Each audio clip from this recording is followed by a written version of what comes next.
Instagram and Pinterest are often overlooked by marketers, which is a big mistake because you can actually generate a lot of traffic and sales from these particular two types of social media.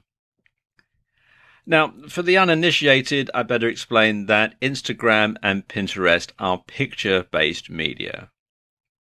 And they cater mostly for a female audience and are generally reached via smartphones. So let's look at each of these in a bit more detail. First of all, Instagram. Now, Instagram is an app that's growing in popularity. It has over 300 million users and it's adding more every day. Now, at its most basic, Instagram is an image sharing app, and a fairly low quality one at that.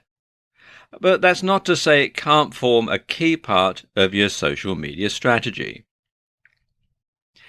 In fact, some really big companies are using Instagram to get their message across. Companies like Sharpie, Starbucks and Target, to name but a few. And sports teams like the LA Clippers basketball team are heavy Instagram users too. And there are two good uses that you can put Instagram to. One is influencer marketing, and the other is local marketing. Influencer marketing means you find someone who already has a large following on Instagram and has established themselves as an authority. And these people will have the ability to sway the opinions of a large group of followers, which of course is where you eventually want to be. So instead of spending months or years trying to reach this point, why not piggyback on the success of someone who's already got there? Or to put it another way, why not see if you can't get someone to post on your behalf to their audience? Of course, there needs to be something in it for them, and this could mean that you pay them, you promote them on another social media in exchange for them promoting you, something like an ad swap, but on social media rather than email. Or you could just try targeting influential members of the public and hope that they'll like your brand enough to do it for free, although that doesn't happen very often, if I'm honest. Likewise, when you've built up a large Instagram following, you can offer to post for other people in your niche in return for them posting for you in another media, so you can spread your net a bit wider.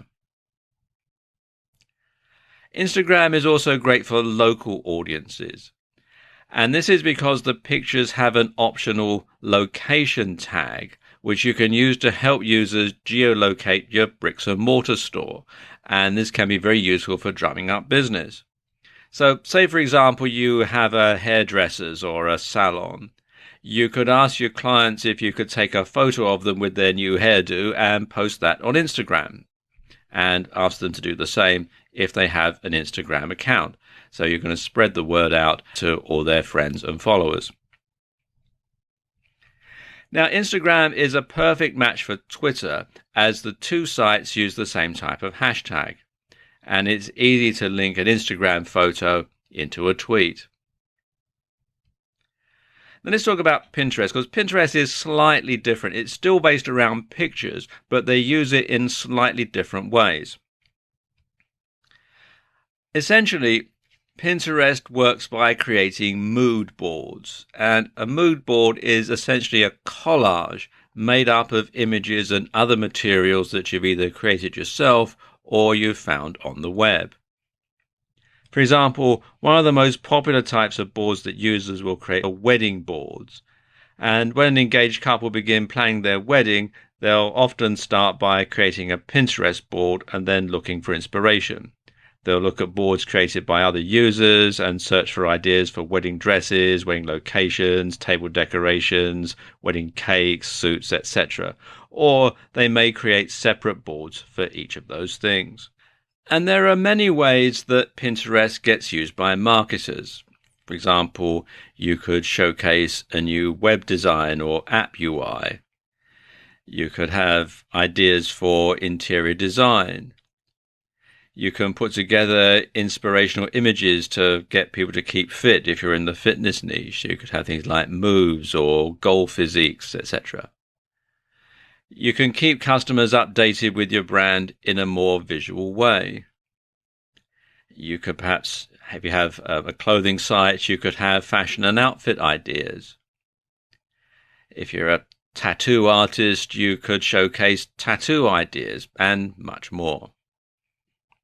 Now, beyond the basic features, there are also some more advanced options and tools on Pinterest that are going to be especially useful for marketers. And one of them is rich pins.